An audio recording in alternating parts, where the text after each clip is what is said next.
దేవుని చేతి నీడలో దాగుకోవటానికి, క్షేమకరంగా స్థలము చోటు సంపాదించుకోవటానికి ఆసక్తిగా ఎదురుచూస్తున్న ప్రియ విశ్వాస సహోదరులకు ప్రభు నామములో శుభములు. ఈ 3వ ధారావాహిక నిర్గమకాండంలో మనం 4వ పాఠానికి వచ్చామండి. తెగుళ్ళు గురించి చాలామందికి తెలిసినవే. నిర్గమకాండంలోని తెగుళ్ళు ఎక్కడ జరిగాయి, ఏం జరిగాయి, వాటి పేర్లు క్రమము కూడా తెలిసిన వాళ్ళు ఉంటారు. కానీ ఆ పేర్లు తెలియడమే కాదు, వాటిలో ఉన్న పాఠాలు ఏమిటో తెలియాలంటే ఈరోజు 4వ పాఠం మనం విందాము. మీరు సిద్ధమైనట్లయితే దైవ సేవకులను కలుసుకుందాం. మరి నమస్కారం అండి విల్సన్ గారు. నమస్కారం అండి సామ్రాజ్ గారు. డాక్టర్ గారు, ఈ ధారావాహికలో 4వ పాఠం తెగుళ్ళు గురించి మనం చదువుకోబోతున్నాం. ఈ పాఠం గురించి పరిచయం చెప్తారా? ఒక్కొక్కసారి పనిలో సాధారణంగా మనకు వచ్చే హెచ్చరికను మనం పట్టించుకోకుండా మొండితనం వేస్తూ ఉంటాం అన్నమాట. గాడిదని ఒక్కోసారి పని చేయకపోతే దాన్ని కొడతాము, తిడతాము. ఒక్కోసారి దాంతో మాట్లాడి ముందు నుంచి లాగితే ఒకవేళ వస్తుందేమో, ఒక్కోసారి మనకు తెలియదు. దేవుని దగ్గర మనం ఎప్పటికైనా మొండితనం చేయలేమండి. ఫరో ఆ విధంగా ఉండటం వల్ల ఒక గాడిదలాగా ఉండిపోయి తర్వాత ఆయన చాలా పశ్చాత్తాపడ్డాడు ఆయన చేసిన పనికి. అంతేకాకుండా మనం చూసినట్లయితే ఐగుప్తు దేశంలో ఒకే ఒక పదవి, లెట్ మై పీపుల్ గో, నా ప్రజల్ని వెళ్ళనివ్వు, నా ప్రజలను వెళ్ళలేవు. మోషా అహరోన్ నోట్లోంచి వచ్చిన మాట అదే, ఫరో నా ప్రజలను వెళ్ళనివ్వు. నీకు ఇంతకాలం సేవ చేశారు, అది పర్వాలేదు, కానీ ఇప్పుడు సమయం వచ్చింది, నా ప్రజలను వెళ్ళనివ్వు. ఈ విధంగా వాళ్ళు వెళ్ళనివ్వకోకుండా ఎందుకు ఉన్నారు అని అంటే సాధారణంగా ఆర్థిక పరిస్థితిని బట్టి. అంటే వీళ్ళందరూ కూడా చీప్ లేబర్, తక్కువ డబ్బుతో ఏమంటే పెట్టుబడి ఏం పెట్టుకోకుండా మాకు అన్ని పనులు చేసి పెడుతున్నారు. ఇళ్లల్లో పనులే కాదండి, మా సమాధులు బాగా కడుతున్నారు. అందుకోసం మేము వీళ్ళని వదిలిపెట్టము. బానిసత్వం లేకుండా పోయినట్లయితే మేము ఏ విధంగా బ్రతకగలం? వాళ్ళ ఆ సమాజం ఆ విధంగా అలవాటు పడ్డదన్నమాట. అందుకోసం మేము చేయనని చెప్పారు. అయితే దేవుడు ఏ విధంగా మేము వదిలిపెట్టమన్న వాళ్ళకి ఏ విధంగా దేవుడు వదిలించాడు, వాళ్ళ గుణపాఠం నేర్పించాడో ఈరోజు పాఠం అంతా కూడా బాగుందండి. ఈ పాఠం కొరకు లేఖను వినిపించండి పాస్టర్ గారు. నిర్గమకాండము 9వ అధ్యాయము 35వ వచనంలోంచి తీసుకోబడి ఉన్నది. యెహోవా మోషే ద్వారా పలికినట్లు ఫరో హృదయము కఠినమాయెను, అతడు ఇజ్రాయేలీయులను పోయెను. ఈ యొక్క వాక్యంలో మనం చూసుకున్నప్పుడు మోషేకు దేవుడు ముందుగానే తెలిపారు, ఇదిగో నువ్వు వెళ్తున్నావు, కానీ నీకు ముందుగానే తెలుపుతున్నాను, ఫరో మట్టికి తన హృదయాన్ని కఠినపరుచుకుంటాడు, ముందులో పోనేవుడు, అయినా కానీ నీ ప్రయత్నం చేయని చెప్పినట్టు మనం చూడగలుగుతున్నాము. డాక్టర్ గారు, మరి ఈ హెబ్రీ దేవుడికి ఐగుప్తులో ఉన్న చాలా దేవతలకి కూడా జరిగిన ఆ మొదటి ఘర్షణ, దాని నుంచి మనం ఎలాంటి పాఠం నేర్చుకోవాలంటారు? ఐగుప్తు దేశం అంతా కూడా దేవుళ్ళు దేవతలతో నిలబడి ఉన్నది. మొత్తం ఐగుప్తు దేశంలో 1500 దేవుళ్ళు దేవతలు ఉన్నారు. భారతదేశంలో 3,000,000 దేవతలు దేవుళ్ళు ఉన్నారు. నేను చెప్పుకుంటే ఐగుప్తు దేశాన మాత్రం 1500, 1500 దేవుళ్ళు దేవతలు ఉన్నారు. ఆ దేవుళ్ళు దేవతలందరూ కూడాను పైన రా అంటే సూర్యదేవుడు, ఫరో కుమారుడు, ఫరో రాజు, వాళ్ళని పూజించాలి, రాజుకు కూడా పూజించాలి. ఈ విధంగా ఉన్నప్పుడు నా ప్రజలను పంపించమని అడిగాడు. నేను పంపించనని మొండికేసి కూర్చున్నాడు, వాక్యం చదివినట్టుగా పాస్టర్ గారు. సో ఈ విధంగా జరుగుతున్నప్పుడు ఇప్పుడు దేవుళ్ళ మధ్యన ఘర్షణ. ఎందుకంటే మోషే అహరోను బలహీనపడిపోయారు. ఇప్పుడు లోన్ నుంచి సమస్య వచ్చింది, బయట నుంచి సమస్య వచ్చింది, వాళ్ళు చెప్పలేకపోతున్నారు. ఫరో ఏమో గోడలాగా రాతిలాగా కూర్చున్నాడు, నేను పంపించనని. సో ఇప్పుడు మధ్యన ఏంటంటే ఆ దేవుళ్ళు ఈ దేవుళ్ళు పోట్లాడుకునేది. ఎక్కడ మనం తెలుసుకోవాల్సింది ఏంటంటే యెహోవా దేవుడు, అబ్రహాము, ఇసాకు, యాకోబు సేవించిన దేవుడు, ఆయన ఉన్నతమైన దేవుడు అన్నమాట. ఆయన ఏ విధంగా చేశాడు ఇక్కడ దీంట్లో రాయబడి ఉన్నట్లయితే ఉదాహరణకు మనం చూద్దాము. On all the gods of Egypt I will execute judgment, I am the Lord. నిర్గమ 12:12 ఈ దేవత అంతరం మీద నేను తీర్పు తీరుస్తానని, దేవుళ్ళ మీద తీర్పు తీరుస్తానని వాగ్దానం చేసినాడు దేవుడు. అంతేకాకుండా నేను తీర్పు తీర్చే అధికారం మీపై ఉన్నది, నేను మిమ్మల్ని సృష్టించాను కాబట్టి. ఇంకా మనం ముందుకు వెళ్ళినట్లయితే కోబ్రా, ఈ యొక్క త్రాసుపాము, మరి దేవుళ్ళు ఐగుప్తు దేశంలో ఉరియస్ goddess వజట్ was the personification of the cobra, represented sovereign power of the lower Egypt. ఐగుప్తు దేశ కింద భాగానికి మహా గొప్ప బలమైన శక్తి కలిగిన, అధిక శక్తి కలిగిన దేవుడు. ఆ దేవుడు కోబ్రా ఈ యొక్క స్నేహం. అందుకోసమే ఫరో యొక్క కిరీటంలో ఖచ్చితంగా పాము కూడా ఉంటాడనమాట. అప్పుడు దేవుడు చెప్పాడు, మోషే నీ కర్రను అహరోనికి ఇవ్వు, అహరోను ఆ కర్రను కింద పడేయమని అన్నాడు. పడేసిన వెంటనే అది త్రాసుపాము అయింది. మరి అక్కడున్న వాళ్ళు కూడాను మెజిషియన్స్, మాంత్రికులు కాబట్టి వెంటనే వాళ్ళ కర్ర కూడా కింద పడేస్తే అవి కూడా పామైంది.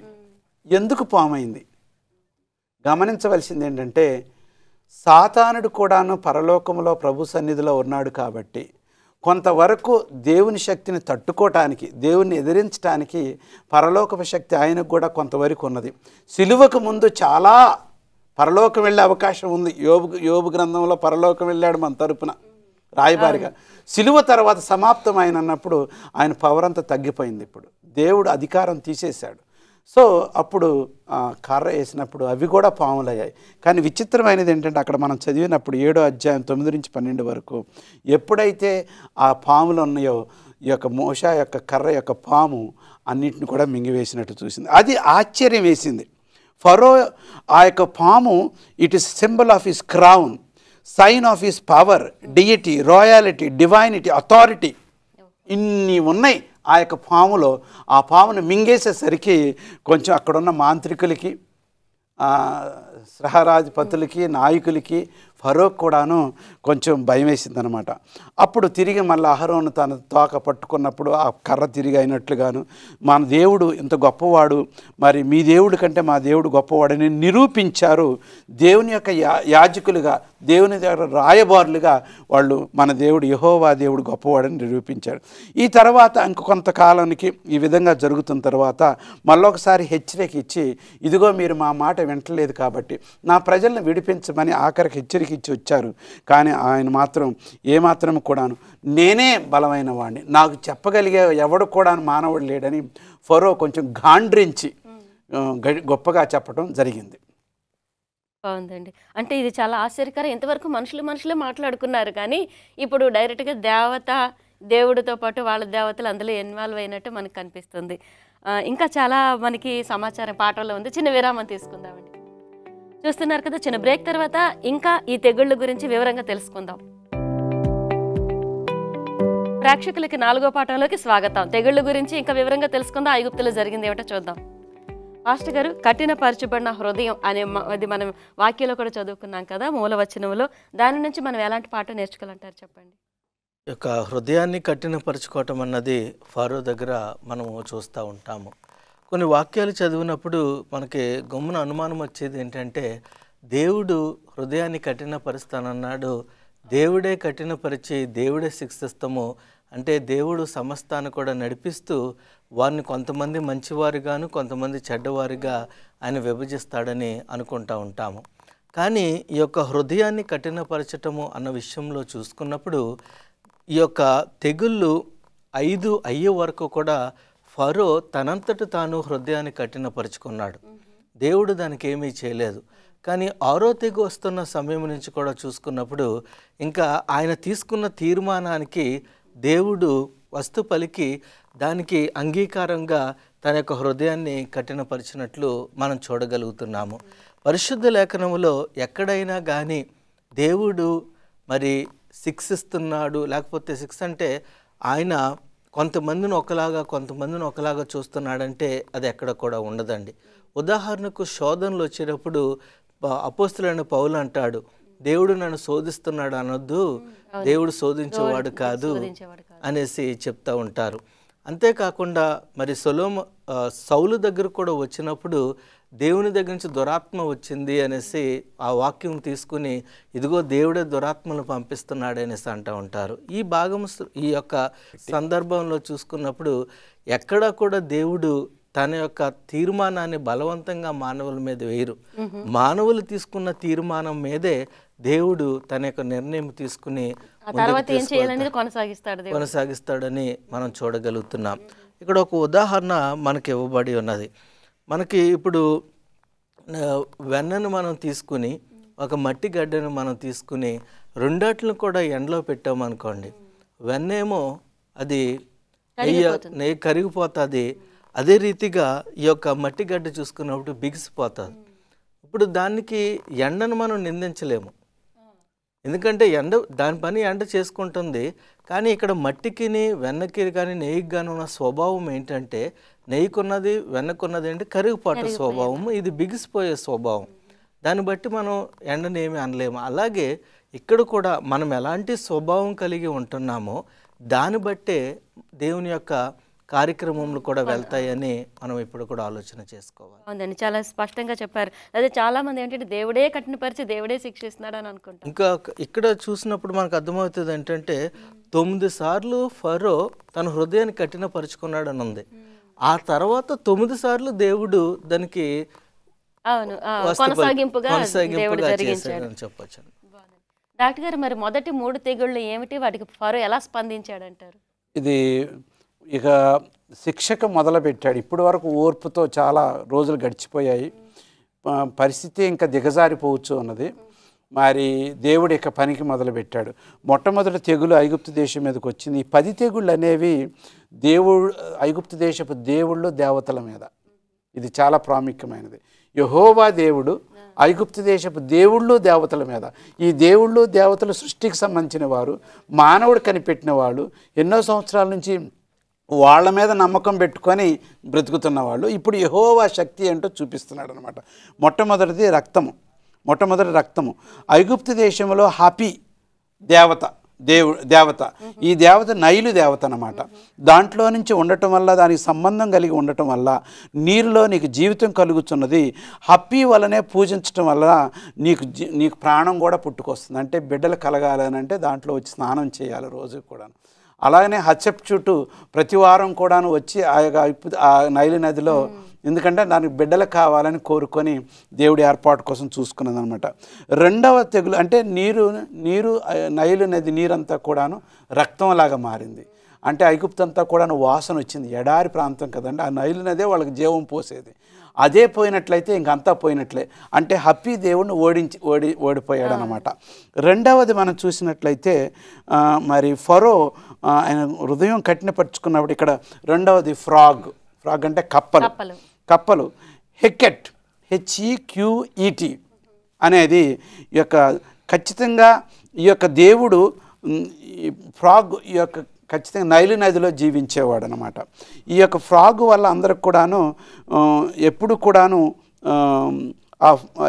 తెగుళ్ళు రాకోకుండా మన కాపాడేది ఈ యొక్క కప్పలు నీటిలో ఉండటం వల్ల. నీటిలో నుంచి బయటకు వచ్చిందంటే తెగుళ్ళు వచ్చినట్లు అర్థం అన్నమాట. సో ఆ విధంగా వాళ్ళు దేవతను పూజించారు. మూడవది ఖచ్చితంగా పేలు లేకపోతే నల్లులు అని అన్నట్టుగా చెప్తూ ఉంటారు.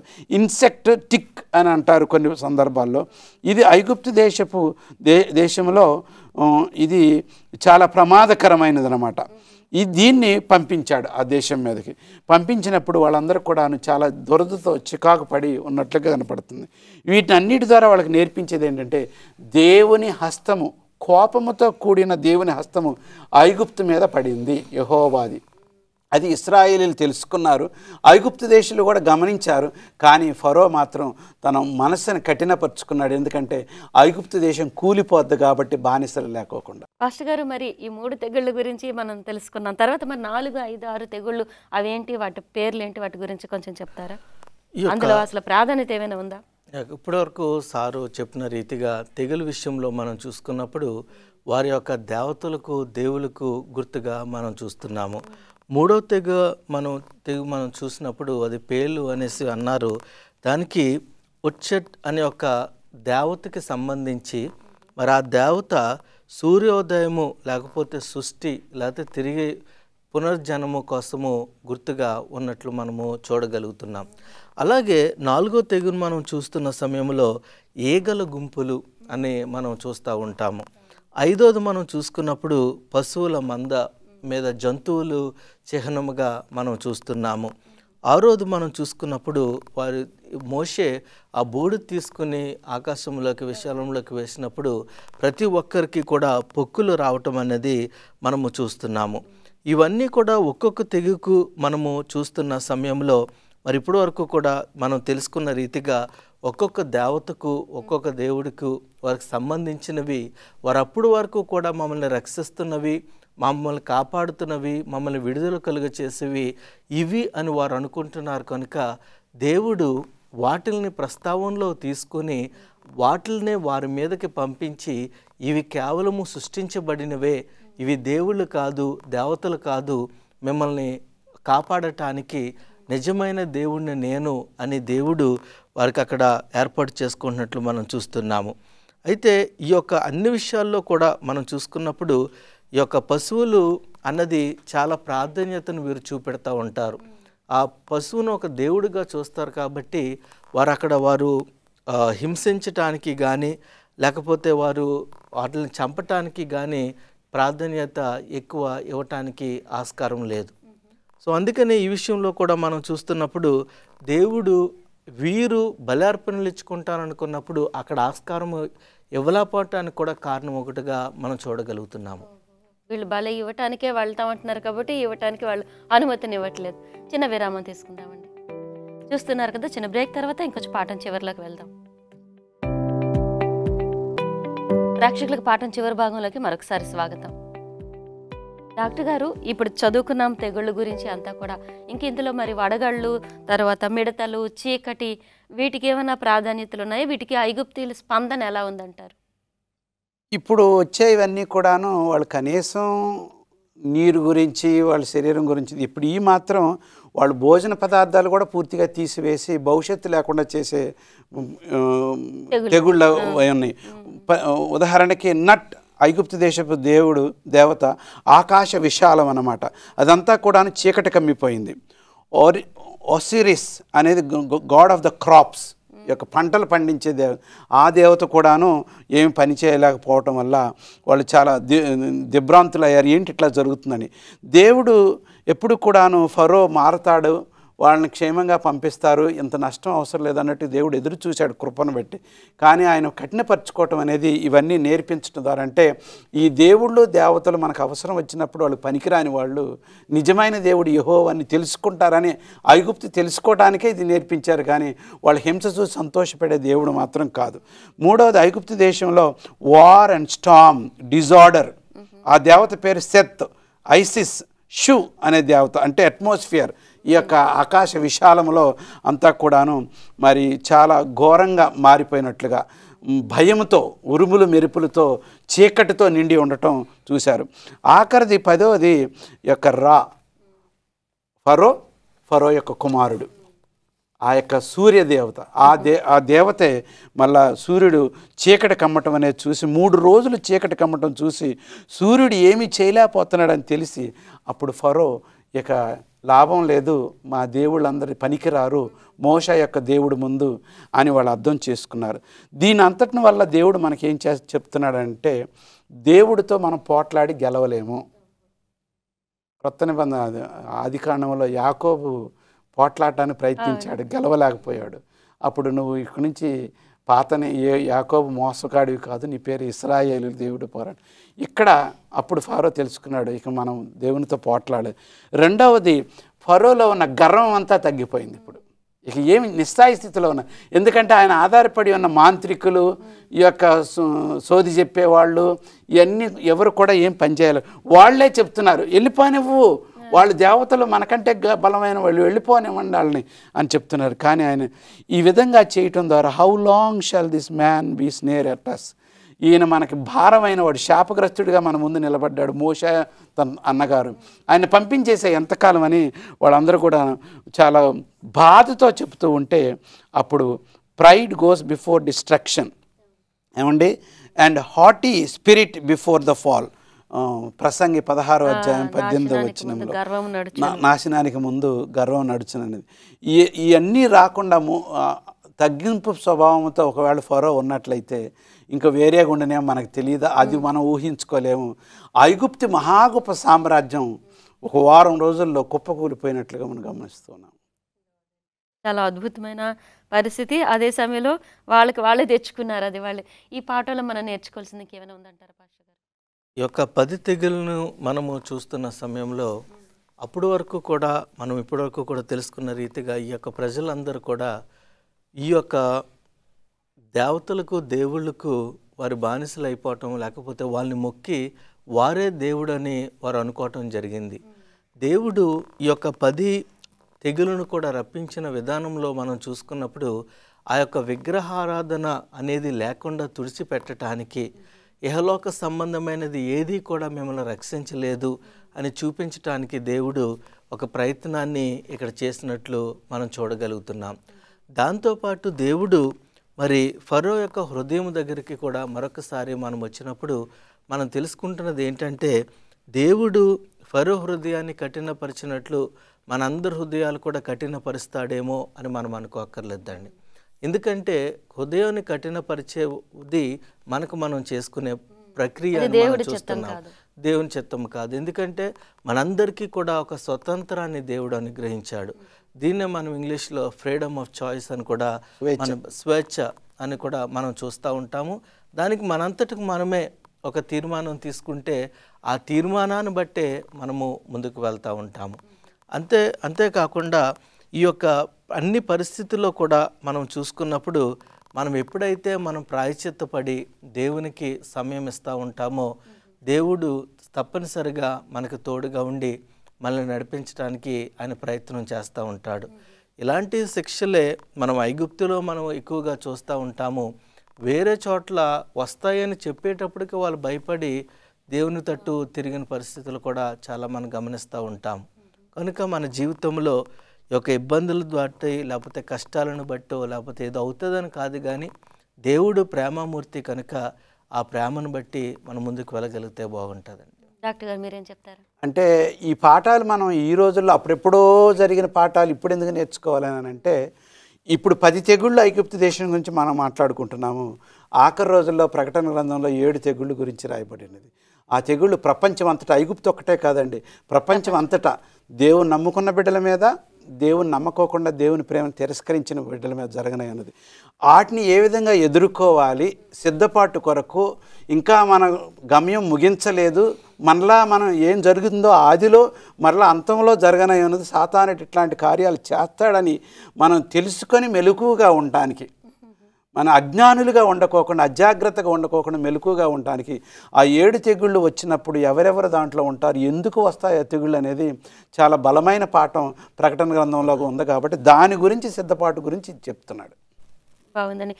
అంతేకాదు, ఇప్పుడు ఈ ఐగుప్తీయులు కూడా అన్ని వందల సంవత్సరాలు అక్కడ ఉండి వీళ్ళలో మరి కొంతమంది ఆ దేవతలకి నమస్కరించే వాళ్ళు కూడా ఉండుంటారనుకుంటాను నేను అలా నాకు అనిపిస్తుంది ఆలోచన.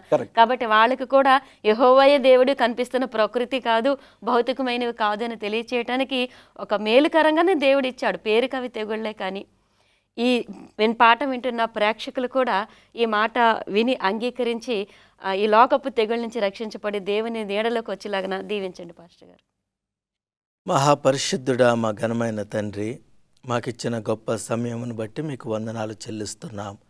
ఇదిగో ప్రభా, ఐగుప్తు తెగులును మాకు జ్ఞాపకము చేసి, ఆ తెగులును బట్టి ప్రభా ఇహలోక సంబంధమైనవి ఏదైనప్పటికీ ప్రభా అవన్నీ కూడా లయమైపోవలసిన పరిస్థితి, మీ శక్తిని మేము కనుగొని ఉన్నాము. అంతేకాకుండా అంత్యకాలంలో కూడా నీతి పరులను, నీతి బిడ్డలను ప్రభా మరి రక్షించుకోవటానికి నీవు చేస్తున్న ప్రణాళికలో ప్రభా మరి దుష్టులుగా ఈ యొక్క లోకంలో మిగిలిపోతున్న వారి మీద తెగులును రప్పిస్తున్నప్పుడు మేము ఆ తెగులుకు బానిసలుగా కాకుండా ప్రభా మేమందరం కూడా దేవుని యొక్క ముద్ర వేసుకునే వారిగా ఉండే ధన్యతను కలుగచేస్తారని, వింటున్న వారిని, హోప్ ఛానల్ను, మమ్మల్ని అందరినీ కూడా ఆశీర్వదిస్తారని యేసు నామమున అడుగుతున్నాము తండ్రి, ఆమేన్. చాలా విలువైన పాఠం అండి ఇది. ఎన్నిసార్లు ప్రతి విశ్వాసులు చదువుతారు, కానీ కొన్నిసార్లు మర్చిపోవచ్చు. అయినా వాటిలోని ఆంతర్యం ఏమిటో మాత్రం చాలా వివరంగా చెప్పారు.